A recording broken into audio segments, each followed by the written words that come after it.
Olá, uma boa noite para você que nos acompanha, seja muito bem-vindo.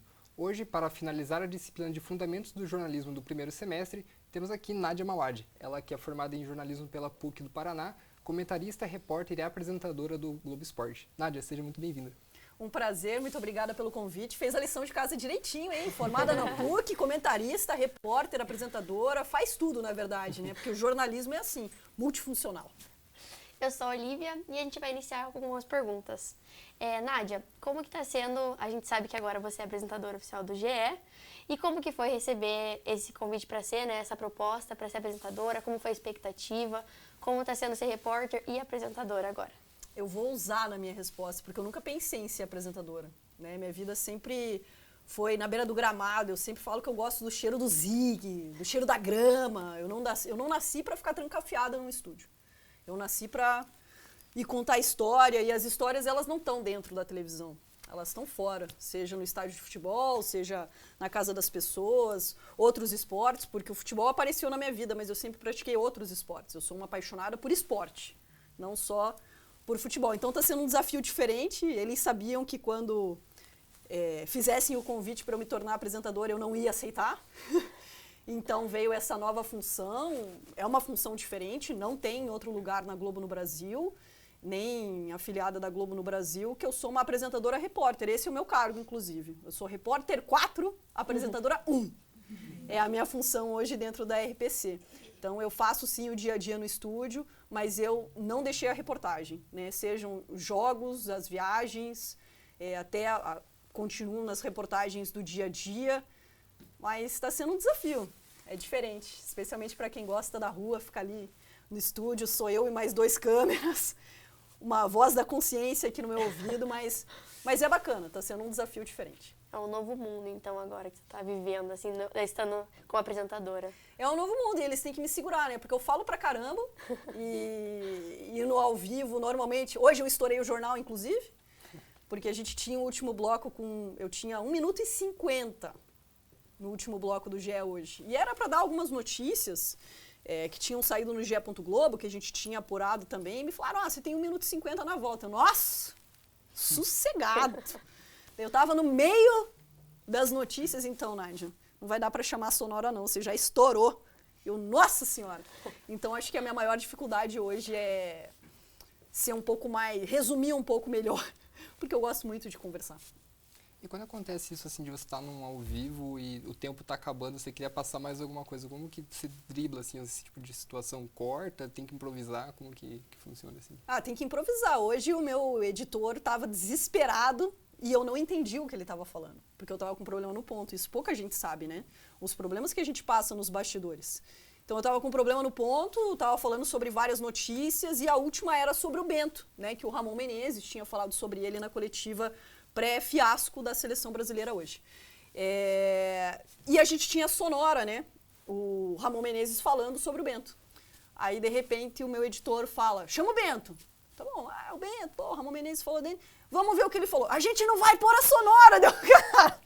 Como assim? E, faltava 10 segundos para acabar o jornal. Como assim? Então, gente, vocês não vão ouvir a sonora, mas eu vou contar. O Ramon Menezes falou sobre o Bento, de repente eu olho, a gente tem o retorno, assim, eu dou uma piscada, tá o selo da RPC na minha cara, assim, então, tá acabando o jornal. Boa tarde pra você, até amanhã, o Globo Esporte tá ficando por aqui, e você tem que improvisar mesmo. Fica feio pra quem tá em casa? Fica, né? Quando você olha assim, a pessoa fala, ih, rapaz, deu algum BO ali, a Nádia estourou. Enfim, eu acho que as pessoas não têm noção dos termos, né? Mas a pessoa vê que não é o normal, né? Que teve que terminar meio na correria. Que teve alguma coisa diferente. A gente já chamei a sonora, ela não entrou. Tive que falar em cima da sonora e encerrar o jornal, a pessoa já vai, putz, alguma coisa aconteceu. Mas você tem que ter o improviso pra deixar o menos feio possível. Então é mais ou menos isso. Entendi. E agora a gente vai abrir a rodada de entrevistas com o Pablo. Boa noite, Nádia. Tudo bem? Meu nome é Pablo Martinez. E minha pergunta é sobre a força que a mídia tem no eixo. Por exemplo, a gente sabe que a mídia no eixo Rio-São Paulo é muito mais forte que aqui. E eu quero saber sua opinião sobre como isso está mudando com o crescimento do Atlético, chegando em mais finais, e como isso está... Como de dentro você vê a mudança da mídia saindo um pouco do eixo. Eu acredito que quanto melhor os nossos times tiverem, mais força a gente ganha no eixo Rio-São Paulo. Isso para mim é um fato. Vejo isso pela própria experiência em como também eu consegui crescer nesses últimos anos. Né? Porque você vai aparecer muito mais se os nossos times estiverem bem, se a gente tiver boas histórias para contar. Então você consegue muito mais espaço. O Atlético nos últimos anos, com 2 Sul-Americanas, final de Libertadores, 2 Copas do Brasil, uma ganhou, outra perdeu, mas você se coloca em transmissões nacionais, os programas, eles são obrigados a falar sobre os nossos times, hoje muito mais sobre o Atlético, por estar brigando em mais competições, mas eles são praticamente obrigados. Eu ainda sinto que é mais uma obrigação de você ter que falar sobre um time que está fora do eixo do que vamos falar queremos falar do Atlético ou queremos falar do Coritiba. Então tudo é uma questão de momento. Então é muito importante que os times estejam bem, ajudam demais no nosso trabalho, mas o eixo Rio-São Paulo ainda é muito forte com os times deles. E se você pensar que tem o eixo Rio-São Paulo e você ainda tem Rio Grande do Sul, que é muito forte com Grêmio e Inter, Minas, que tem Atlético Mineiro e Cruzeiro, é muito difícil. Né? É muito difícil você chegar. Então, quando os nossos times estão bem, é muito melhor para a gente. Quando eles estão mal, é péssimo para a gente, porque já é difícil a gente chegar. Então, acho que é um crescimento. Né? Eu acho que hoje o Atlético, especialmente, é muito mais bem visto como estrutura, como um clube competitivo, como, sim, uma força no futebol brasileiro hoje. O Coritiba é visto como um time de tradição, sim, por ter sido campeão brasileiro em 85, por ter um estádio que lota todo jogo, não importa se o time está na condição que ele está, mas ficou um pouquinho, né, mais abaixo em relação a interesse nacional. E o Atlético hoje, mas eu ainda vejo que o eixo ele acaba sendo obrigado a falar da gente e não... a gente ainda não faz parte do dia a dia. Eles são mais obrigados a falarem quando os times estão bem. Ou quando tem polêmica, né? Do Felipão, todos os programas quiseram, mas tudo bem. Boa noite, Nádia, tudo bem? Meu nome é Gabriel Ortiz, sou representante aqui da Universidade Positivo. Seguinte, eu queria falar sobre um fato que ocorreu numa transmissão em 2020, na Supercopa do Brasil. Acho que você já até sabe qual que é. O Galvão Bueno meio que foi um pouco grosseiro com você. O Galvão, grosseiro? Então, quase nunca, né? Queria saber como que você reage a isso hoje em dia, se leva algum aprendizado, algo assim. Olha, eu levo muito na boa, assim, porque vou falar pra vocês, eu tive o Galvão é o melhor narrador da minha vida, assim, não tem. É o narrador que fez com que eu me apaixonasse por esporte. Meu primeiro esporte que eu comecei a acompanhar foi a Fórmula 1 com Ayrton Senna. E o Galvão narrava a Fórmula 1. Narrador titular da Fórmula 1. Na minha época, eu já estou ficando velha, o Galvão narrava tudo. Não era só jogo de seleção brasileira, Olimpíada, o Galvão narrava Campeonato Brasileiro, além de jogo de seleção brasileira, Ayrton Senna, ele narrava tudo. Então, as maiores conquistas que eu vi quando me apaixonei por esporte estão na voz do Galvão Bueno. Então, esse cara é fera. Ele fez com que minha paixão ela fosse acima. Eu acho que o Galvão é o melhor vendedor de emoções que a gente já teve na televisão brasileira.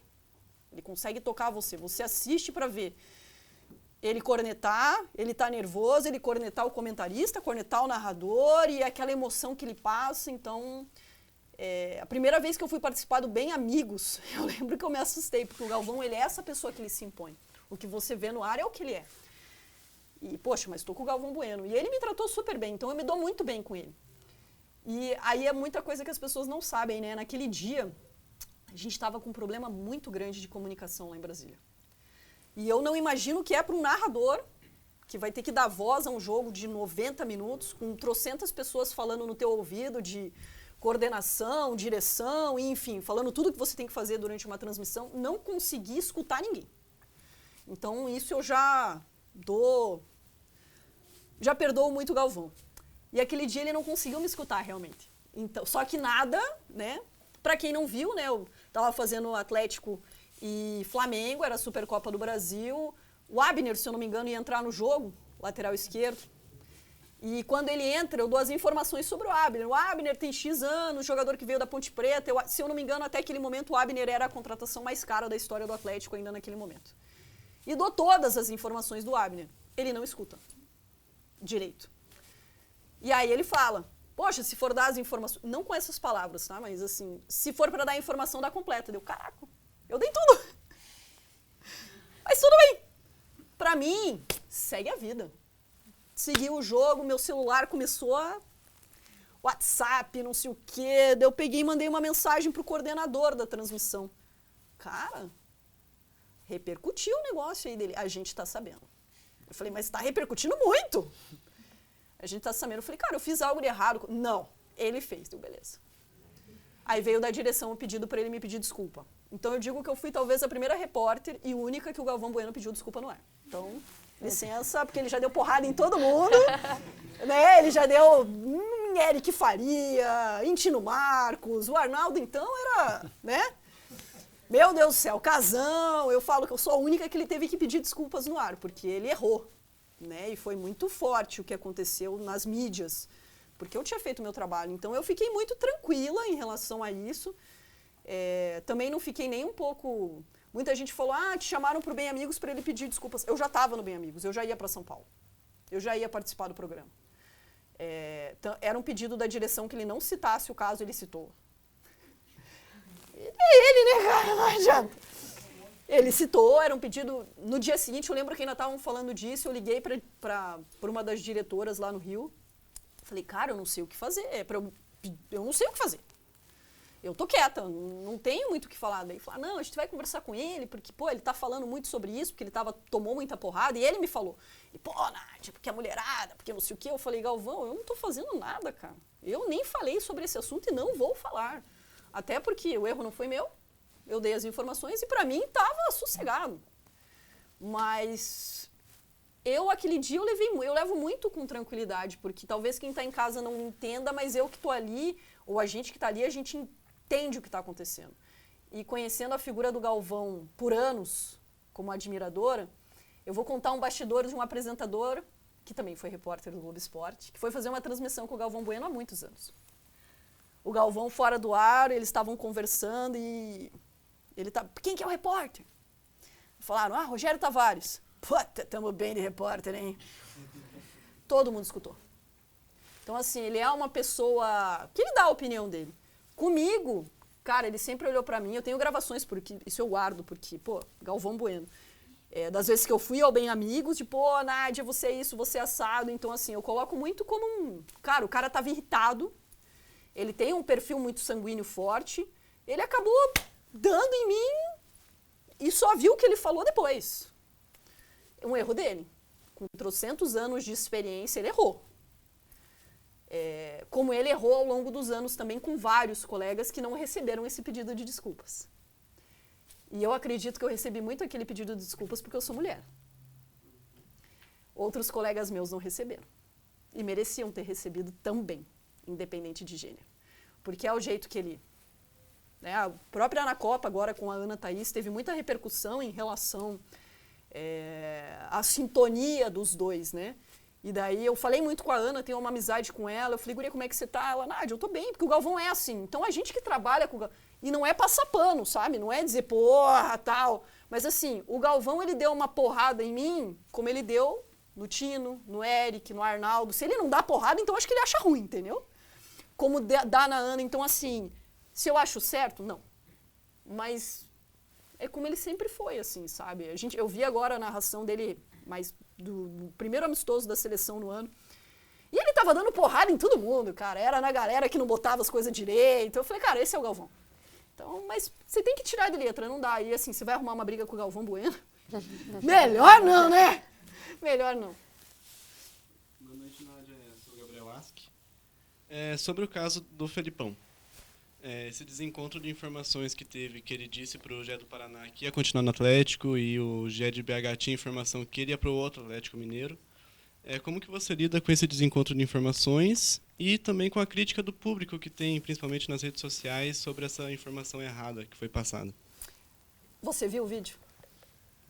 Não, você viu o vídeo do que a gente falou? Não. Então veja o vídeo. Eu não tenho ele para passar aqui. Vou falar bem porque fui eu que apurei tudo, tá? A gente começa o Globo Esporte, vamos lá. Quinta-feira, dia 8 de junho, eu conversei com o Felipão. Foi dia 8 de junho, foi na quinta-feira anterior. E o Felipão diz, ele puxa o assunto que ele não ia mais ser treinador no futebol brasileiro. Na terça, eu recebo a primeira informação de que o nome dele está circulando no Galo. Eu falo com ele. Felipão, fiquei sabendo que teu nome chegou no Galo, tem alguma coisa? Pô, tô feliz, não sabia. E escambou a torcida do Atlético, porque ele já aproveita, ele estava bem insatisfeito. Ah, porque tá na hora de eu sair, beleza, Felipão, valeu, tchau. Quarta vem a notícia que o Galo acabaram fechando com o Bruno Lage. Na quinta, tudo tranquilo. À noite, o central do Galo dá a informação que encaminha. Manda mensagem pro empresário do Felipão, que é o Machado. Mentira, não tem nada. Mensagem pro Atlético, mentira, não tem nada. Mensagem pro Felipão, quieto. Aí, beleza, falo com o velho amanhã. Deve estar dormindo, eram 11h30 da noite. Né, 74 anos e tal. Tenho muito respeito por eles, né, mas falo com ele amanhã. De manhã já começa 7h30, mando mensagem pro empresário dele de novo. Machado, parem de criar polêmica com o nome do Felipão. Ele fala Felipe, né? Felipe tá bem no Atlético, não tem nada. Pô, Machado, mas tem, cara. Não tem. Atlético. Não tem e foi assim durante toda a manhã. Não tem nada, não tem nada, não tem nada. E Itatiaia dando, Globo Minas dando. Conversa com o Rodrigo Caetano, dirigente do Atlético Mineiro, ele já fala, Nádia, não tá nesse pé. Mas tem. Falei, não, que tem a gente sabe. 12h30 o Felipão me atende. E aí, Felipão, pô... E eu já sabia, porque tinham me falado internamente que ele tinha visto o treino, que ele tinha dado palestra pro Sub-17. Ele, pô, acabei de dar palestra pro Sub-17, o que eu posso falar disso? Tem alguma coisa? Não pode falar nada, não tem nada. Então tá bom. 10h50, eu mando uma mensagem pro Turra. Turra, o Felipão falou alguma coisa pra você? Nada. Normal, trabalho normal, aqui no Atlético falam nada. Minas dá a notícia e se você vê a notícia, eles voltaram atrás. Primeiro eles cravam que ele é o novo treinador. Dá 10 minutos eles trocam a notícia. Isso ninguém viu, né? Eu vi. Eles trocam a notícia. E a notícia tá aqui, é só você abrir. Atlético Mineiro encaminha acerto, eles trocam. Eles tinham a informação de Minas, do presidente do Galo, muito provavelmente, que já estava tudo encaminhado. Aqui o Felipão dizia para o Atlético Paranaense que era mentira, que a mídia mineira era manipulada. O Atlético negava de uma maneira surreal. Não tem nada, vocês vão barrigar, não tem nada, não tem nada. Beleza, vai começar o Globo Esporte. E aí eu realmente gostaria que você visse o vídeo. Porque daí, como jornalista, futuro jornalista, o princípio básico da informação é ouvir todos os lados. Nesse caso eram vários. Eu começo o Globo Esporte, eu falo bem assim. Eu não lembro se é no começo ou depois de alguma matéria do Felipão. Acho que era depois, porque aquele dia a gente teve GE na feira, era depois. E eu falo assim, a imprensa mineira já cravou, porque naquele momento ainda estava a notícia do cravado, cravou o acerto entre Felipão e Atlético Mineiro.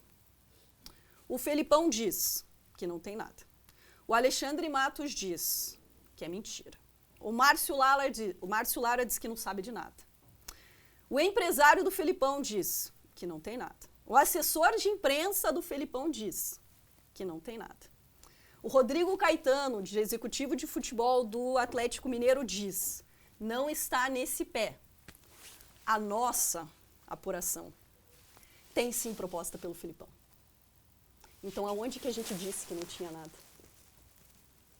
Aonde que eu disse que não tinha nada? Eu nunca disse isso. A nossa apuração. O Felipão tem proposta, o Atlético Mineiro quer, e ele tem que dar uma resposta para o Atlético, que até aquele momento ele não tinha dado. Ele foi dar às 2h15 da tarde.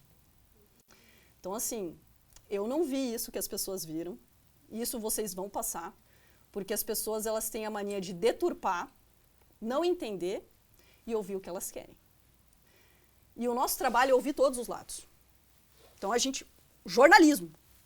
A gente ouviu o Atlético Paranaense, o Atlético Mineiro, o Felipão, o empresário do Felipão, o assessor do Felipão. O único que dizia que tinha alguma coisa era o diretor executivo do Atlético Mineiro. A gente deu todos os lados. Aí a gente veio com a nossa apuração, que contradizia todos esses caras. Aí vocês me dizem que a gente disse que o Felipão não ia. Eu juro que eu não entendi até agora. Por isso que eu peço para você, veja o vídeo. Porque muita gente falou sem ver o vídeo, inclusive colegas meus. Eu fiz a pergunta justamente porque eu vi um comentário no seu Twitter, acho que você até respondeu, que fala justamente isso, sobre... A pergunta foi sobre como você lida com a crítica do público em cima disso. Eu fico indignada. Para você que eu acho é bem ativa no Twitter também, você porque responde criticar bastante. o trabalho, ninguém é unanimidade. Isso é algo, cara, vão te detonar e as pessoas não vão gostar, vão gostar, outros não vão, você tem que aprender a lidar com isso. Mas inventar e deturpar e fazer uma crítica que você fere a credibilidade de alguém e é uma crítica mentirosa, isso eu não aceito. Isso eu não aceito mesmo. Porque é só ver o vídeo. E se você vê o vídeo, e se você vê o que eu falei, cara, é uma coisa assim, algumas pessoas eu respondi até no Instagram, uma menina muito revoltada, ela veio falar comigo, eu falei, você viu o vídeo? Não, eu não vi, mas me mandaram no WhatsApp. Eu mandei o vídeo pra ela. Veja o vídeo. Ela me mandou áudios pedindo desculpa, ela queria ir na televisão. Ela falou, nossa, Nádia, isso é pra gente aprender a não escutar os outros. Eu falei, cara, muita gente pode ter visto o começo de eu falando, e eu, quando eu dou uma notícia, eu sou muito forte, eu fecho a cara mesmo.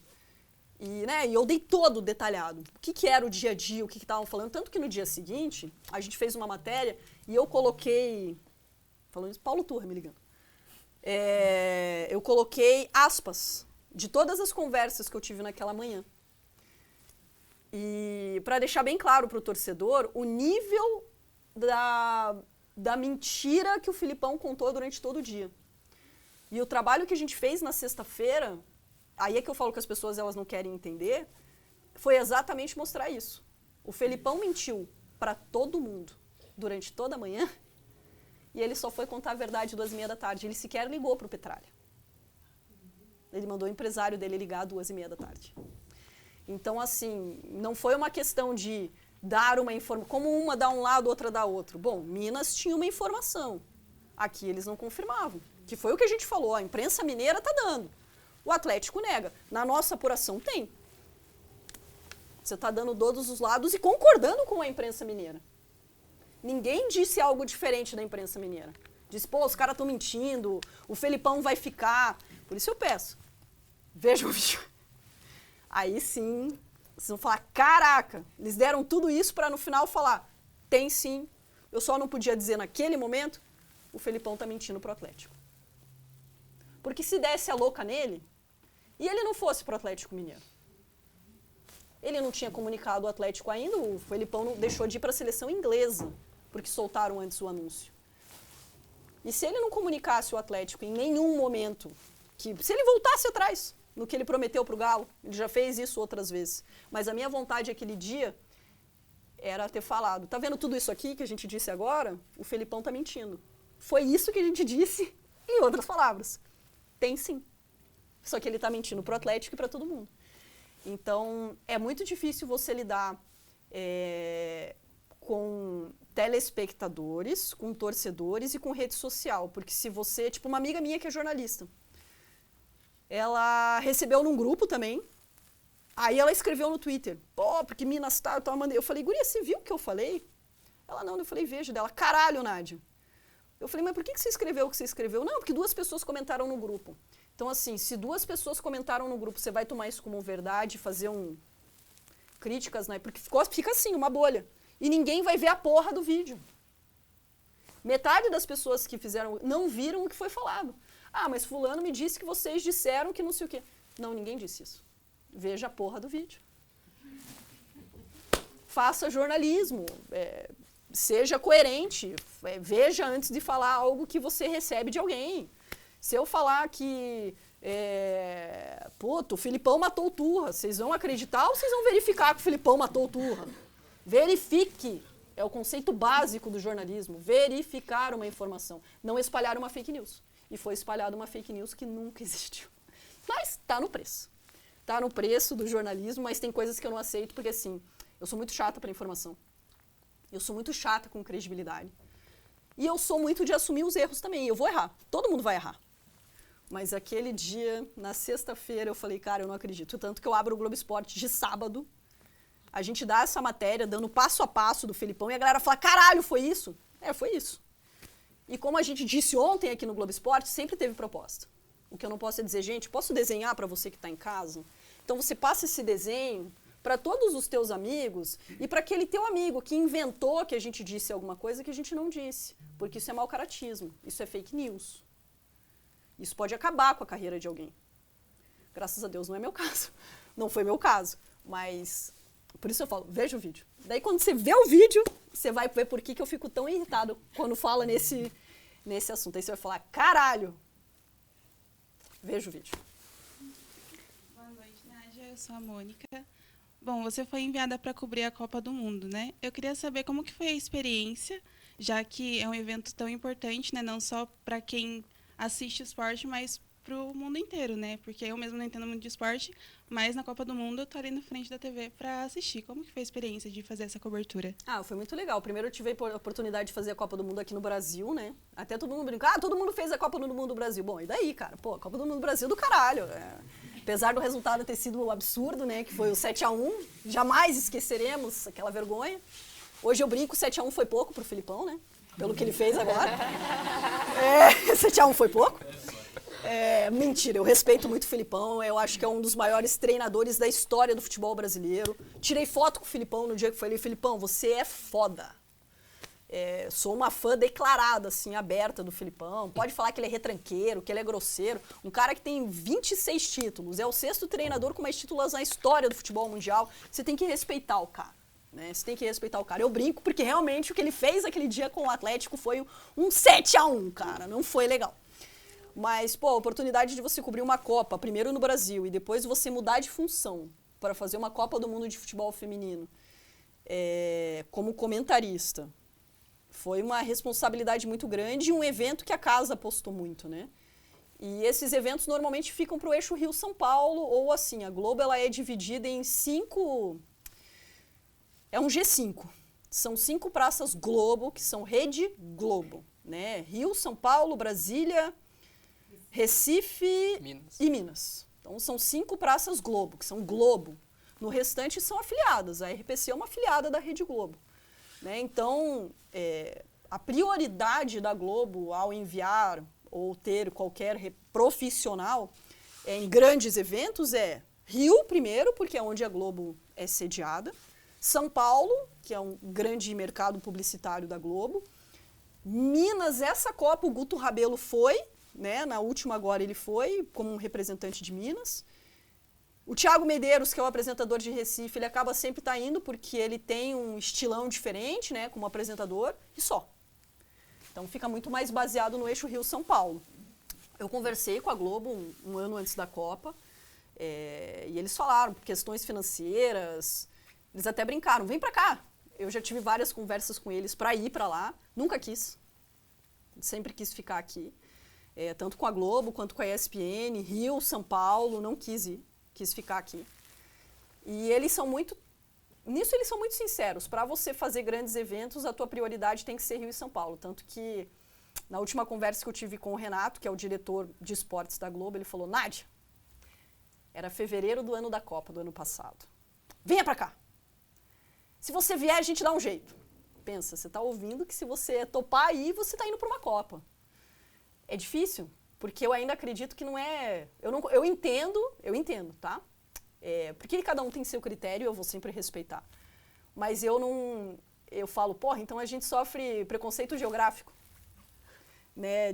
Porque não está no eixo, a gente acaba, né? Pô, é uma Copa muito cara e foi realmente, foi muito enxuta a equipe que foi para lá.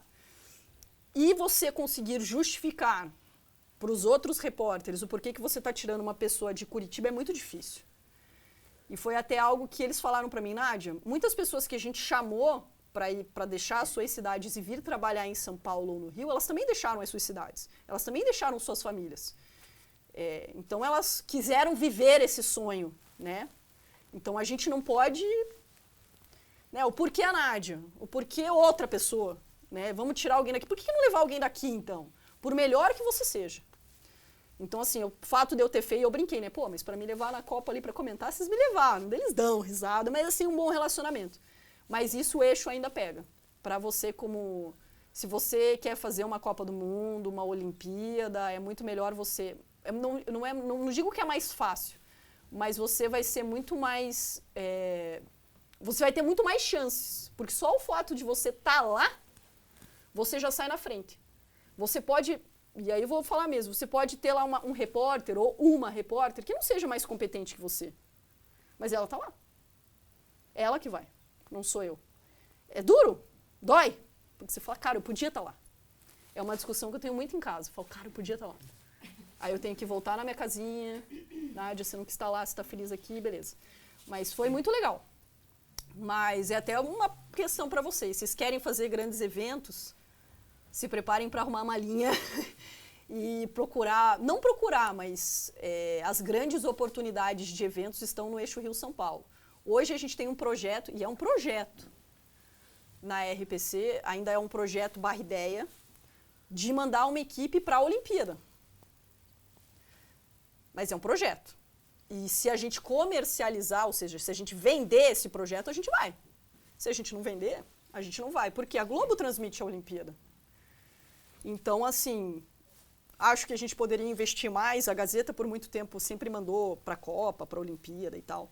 Sempre teve essa tradição, acho, que a gente deveria ser mais paranaense, bairrista, sabe? Acho que falta essa coisa meio gaúcha aqui no Paraná, de puxar o saco mesmo e dane-se, como o eixo faz com eles, né? Mas já é um recado que eu dou para vocês, cara. Querem fazer evento, vão para fora... Ou, cara, façam como eu amo isso aqui, eu amo minha cidade, eu não largo minha família, eu perdi meu pai muito cedo.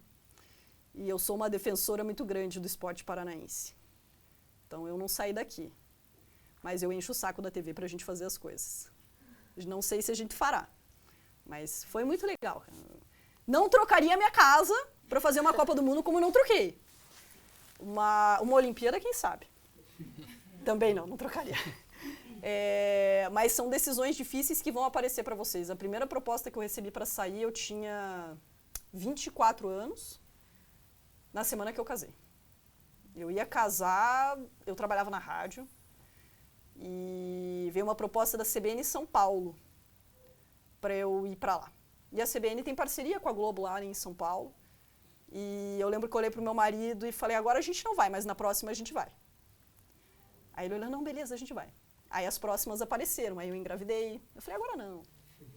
Aí minha filha nasceu, aí você muda o teu propósito de vida, né? E daí eu nunca mais quis sair daqui, mesmo com boas propostas financeiras e de projeto, assim. Dói.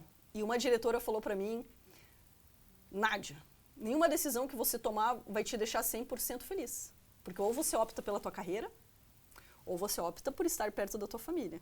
Tua zona de conforto, tua tranquilidade, né? Tua zona de confiança, ou você opta por ir para um lugar que vai te dar mais visibilidade no trabalho. Então, o que você quer? Eu sou viciada em jornalismo, mas eu amo minha família. Então, entre um ou outro, amo Copa, amo Olimpíada, mas, cara, vou torcer à distância e vou xingar com a minha filha, que assistindo Espanha e Croácia esse final de semana, falou que era Espanha desde pequenininha, porque ficou traumatizada que a Croácia eliminou a seleção brasileira na última Copa do Mundo. Então, é isso. De nada. Licença, só para falar que a gente está encerrando já, fazemos só mais uma pergunta. É porque eu falo pra caramba, eu falei, cara. Eu falei. Ser mais sucinta, suas respostas são excelentes, né? Mas só pra não, eu falo pra caramba, velho. Eu falo pra caramba, eu falei pra você. Conversar um pouco, ter mais chance de todo mundo perguntar. Olá, Nádia, boa noite. Meu nome é Daniela. Eu gostaria de falar uma pergunta para você em relação a uma situação que aconteceu contigo, que você já que você já relatou que você teve problemas com a sua voz e que, inclusive, já retiraram você do ar por conta disso, né? E eu gostaria de saber como você lidou com as críticas no início da sua carreira. Como que foi para você? Mal. Eu tenho síndrome do pânico. Eu trato já faz anos, porque é cruel. Por isso que eu fico tão nervosa quando falo de determinados assuntos. Porque as pessoas não têm noção do que elas fazem. Então, eu trato há alguns anos síndrome do pânico, crise de ansiedade, porque é muito difícil você trabalhar e você ter pessoas ao teu redor, seja colegas ou pessoas, e você tem que se acostumar com isso. Esse foi um dos motivos que eu não fui para fora. E eu abri muito isso, já que você tocou nesse assunto, para a Globo. Na época eu falei, eu não tenho psicológico para trabalhar aqui hoje. Porque eu estava bem no meu pior momento disso. E você tem que trabalhar com uma questão que, cara, te afeta demais. Porque você trabalha, e as pessoas, que são minoria, elas te agridem de uma maneira assim, e elas te pegam na tua questão familiar, na tua opção sexual. Por exemplo, eu, pela minha voz e por eu sempre ser moleca, muita gente pergunta se eu sou sapatão. E eu falo, cara, eu posso só gostar de esporte, não ser uma pessoa que usa roupa justinha, ter uma voz mais grossa, que você já é outra coisa, né? Com todo o respeito também. Porque hoje em dia a gente tem que cuidar com tudo que a gente fala, né? Então eu sofri demais e eu falo, caraca, será que esse ambiente que eu quero pra minha vida? Então é muito difícil. Na CBN, logo que eu comecei, e por incrível que pareça, foi uma mulher. Foi a mulher de um diretor da rádio. Ela disse que ela não gostava da minha voz. E me tiraram do ar. E aí as pessoas com quem eu trabalhei foram conversar com a direção e falaram, cara, parem de incomodar a menina. A menina vai se dar bem. Então eu ficava nessa de sair e entrar no ar porque não gostavam da minha voz. E durante muito tempo eu não me escutava. Quando eu fui para a TV, eu vejo assim meus VTs antigos, eu vejo que eu tentei mudar a minha voz. Transformar ela numa coisa que ela nunca foi, porque eu tinha medo do que as pessoas iam falar. E a fono da TV, que é muito boa por sinal, ela virou para mim e falou, Nádia, a tua voz vai ser a tua marca. Deixa ela sair. E a minha voz se tornou a minha identidade. Hoje tem gente que não me reconhece pelo rosto. Tem gente que me reconhece quando eu falo. Então, você pode não gostar da minha voz, achar ela absurdo, caralho a quatro. Mas ela é marcante. Então, eu me libertei. Falei, cara, vão gostar, não vão gostar. A minha voz, ela deixou de, pra mim, ser um problema. Mas eu não me escutava. Entrava meu VT, eu saía da sala. Eu não via minhas reportagens. Porque aquilo marca a gente. Hoje eu já me libertei, já escuto, já me zoo, falo que bosta é essa, nossa, que narração horrível, berro, falam que às vezes eu falo grito mesmo. Não gostou, mas eu desenvolvi síndrome do pânico muito forte, porque é muito difícil trabalhar nesse meio. Você tem que ter um psicológico muito forte, até pelas escolhas que eu acabei fazendo na minha carreira, para você conseguir lidar com frustrações que, óbvio que eu queria fazer uma Copa, uma Olimpíada, eu optei por não fazer, né, para ficar em Curitiba, então tive que buscar um outro caminho. Mas é uma lição também para todo mundo que eu falo, cara, trabalhem bem a cabeça, não é fácil, eu acho que está ficando cada vez mais cruel, especialmente com rede social. Todo mundo acha que pode falar da tua vida, das tuas opções, do que você acha, de uma maneira cruel. As pessoas podem não gostar de você. Mas, cara, tem gente pesada e ainda tem fake, né, de colega que não gosta de você. Então, é tenso. Se preparem, é um meio apaixonante, mas também é cruel. É tóxico, é a palavra certa. Acho que temos tempo para mais uma. Uhum. Boa noite, Nádia, tudo bem? Meu nome é Ana Gabriela. Então, muitas mulheres estão se interessando por esportes nos últimos tempos, né? Inclusive o futebol. E como que você se sente inspirando muito... Sou bem esperta, né? Ele tá me olhando lá já. O quê? Ele tá olhando. Você não tá tirando a japona, né? Onde tá teu microfone. Pode falar. E como você se sente inspirando muitas mulheres? Cara, primeiro eu quero que vocês não me odeiem depois de tudo que eu falei aqui hoje. Mas eu acho muito legal a gente ver mulheres assim. Eu acho que quando eu entrei no rádio, eu era a única mulher entre 12 homens. E fazia muito tempo que não tinha uma mulher no campo, né? Tinha Joyce Carvalho na Transamérica que fazia plantão, mas não tinha ninguém no campo, assim, sabe? E é muito difícil, eu não digo quando você é a primeira, mas quando você é a novidade. E você escuta, por exemplo, eu cheguei a escutar que eu tinha notícia porque eu usava saia. No ar. Então, assim, era tudo porque você tem informação porque você é mulher. E quando as pessoas falam isso, elas já querem dizer outra coisa também, né? Como é que você conseguiu essa informação? Então, por isso que é difícil. Então, você ser mulher, isso não mudou. Sempre que falam da mulher tendo informação, tendo conteúdo, já deu pra quem? Continua sendo assim, infelizmente. Né? Ou, agora está na época das cotas. Essa é outra coisa que a gente escuta bastante ainda. Porque a gente vê mais espaço para as mulheres. Eu falo, a Globo, ela procura mulheres. Hoje existe uma questão assim, se você tiver um homem e uma mulher concorrendo a uma vaga, a mulher vai ter prioridade. É uma coisa, é fato. Porque precisa equilibrar. Você não pode mais entrar numa redação e ter 80% homens e 20% mulheres, e essas 20% de mulheres ter aquele mesmo perfil da menininha, da mini blusa, da bonitinha, do rostinho e tal. Acho que vocês podem ver que as televisões, eu falo mais da minha, ela mudou bastante o perfil de contratação. Né? Foi muito para a diversidade, para a pluralidade, para as pessoas conseguirem se enxergar na televisão. Porque você acaba sendo referência, sendo exemplo. E se o exemplo é só esse padrão, que eu achava que existia quando eu assistia a televisão, eu falava, cara, eu nunca vou fazer televisão. Porque o padrão é esse aqui, ó. Com todo respeito, porque as mulheres bonitas também são extremamente competentes, mas o padrão era muito, muito claro. E eu falava, caraca, né, como que a gente se vê nisso? A gente não se vê. Então você acaba nem concorrendo a essa vaga. Então hoje o fato das pessoas se verem, né, todas as pessoas conseguirem se ver na televisão, ou eu acho que isso está mudando e fazendo com que mais mulheres... Cara, eu posso narrar. Porque tem mulheres hoje que narram. Então eu posso ousar narrar. Por que não? Eu posso querer ser comentarista. Pô, eu posso querer ser uma puta repórter de campo. Eu posso querer apresentar um Globo Esporte e não precisar usar uma mini saia. Eu posso chegar lá bem loucona, falando e pronto. Não preciso ter aquele padrãozinho de oi, tudo bem, boa tarde, quadradinha e tal. Então, assim, eu acho super importante hoje a TV, e não era assim, antes se procurava o padrão. A TV ter mudado, e eu não me coloco como uma inspiração, porque eu acho que tem muitas mulheres e jornalistas bons assim. Mas se você pergunta para mim qual que é a minha referência, eu não consigo citar muitas mulheres. Hoje eu acho que essa geração ela já consegue citar mais mulheres.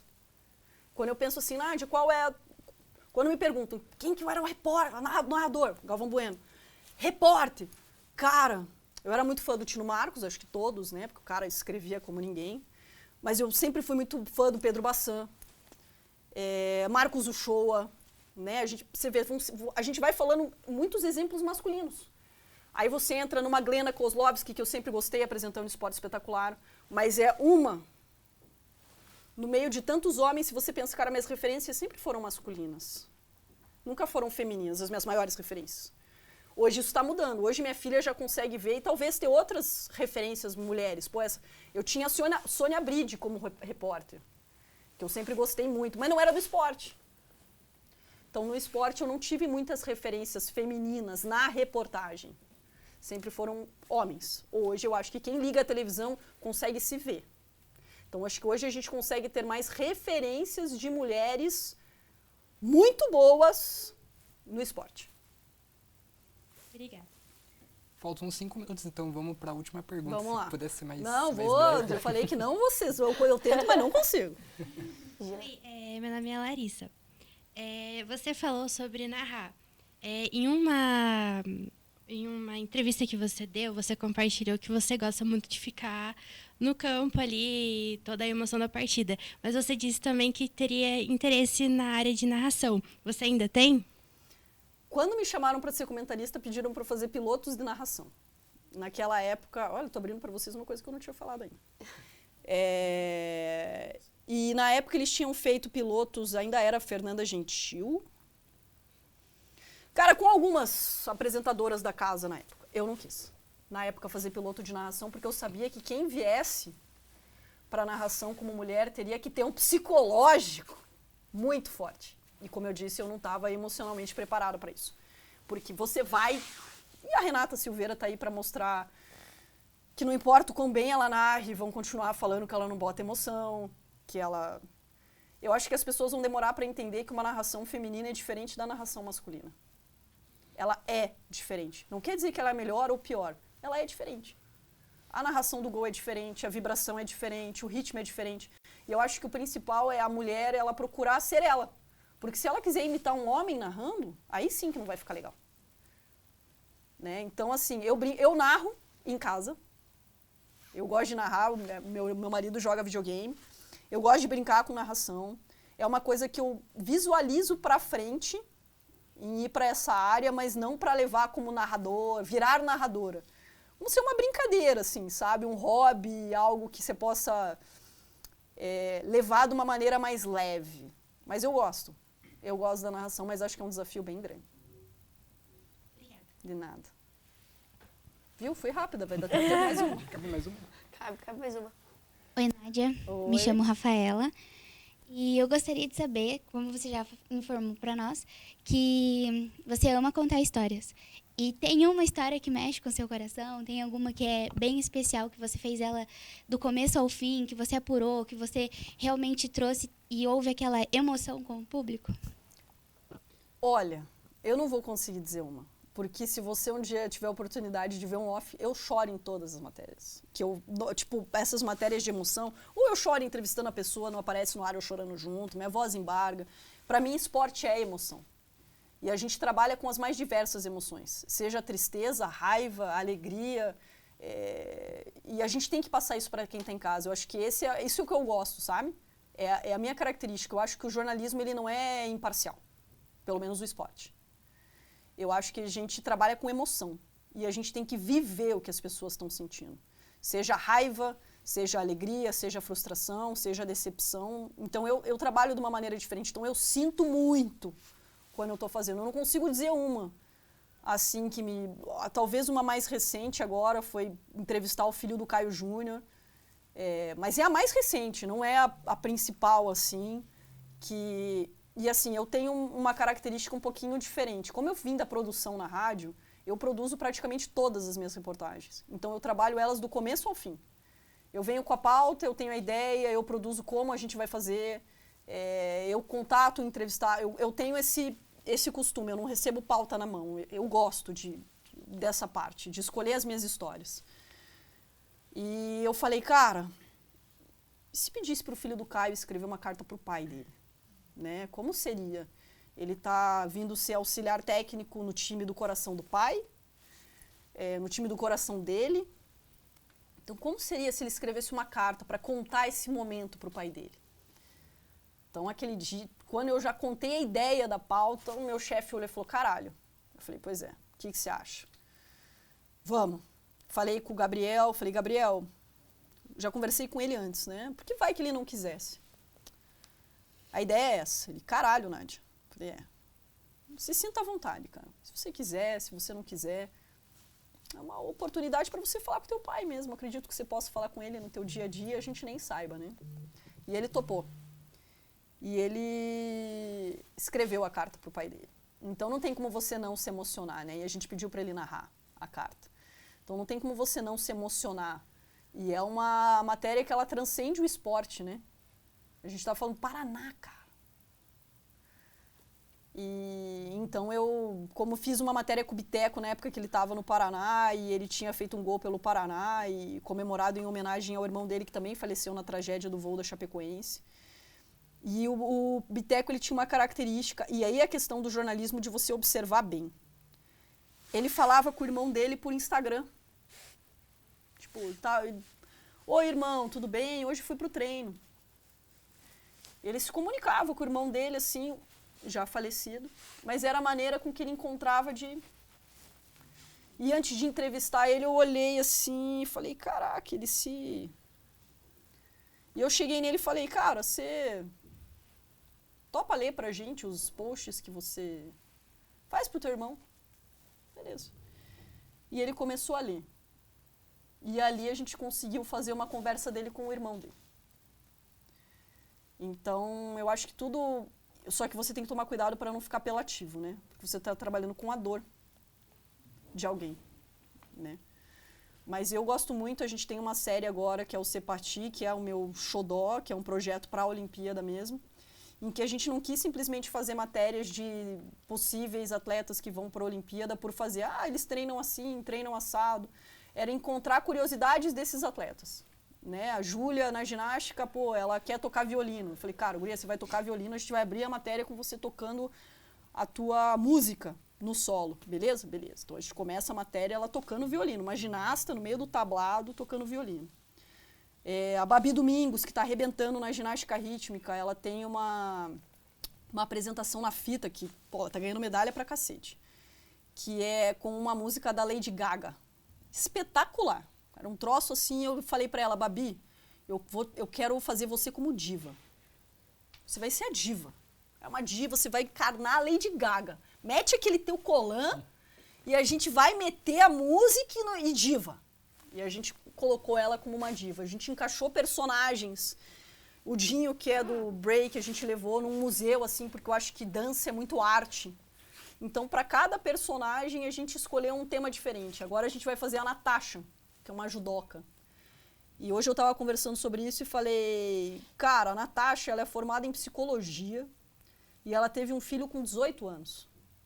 Que é a maneira que você consegue apresentar as pessoas, né? E a gente vai por aí. Então, eu não consigo dizer uma história, porque eu adoro, assim, sabe? Eu gosto muito de encontrar maneiras, até falam que eu tenho uma central de loucos, assim, sabe? De histórias loucas, assim, eu adoro. Mas não consigo dizer uma só. Aí eu podia estourar o tempo de vocês até amanhã e ficar aqui falando. E você vê, jornalista não tem hora. Estão aqui falando um monte de empresário de jogador. Isso é outra coisa que eu já digo pra vocês. A notícia não tem hora pra bater na porta. Porque os caras falam o tempo inteiro. Inteiro.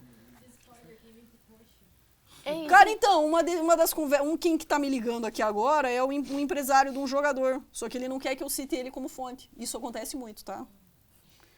Pô, não fala que fui eu que falei. Guarda sigilo. Não, a gente já deu hoje à tarde, que é o Charles Volante, daí o empresário dele, porra, não fala que fui eu que falei. Eu, cara, nem citei você na matéria, cara. Que apavoro é esse? Não tô entendendo, cara, aqui, sabe? É porque isso tem muito, né? Sigilo de fonte.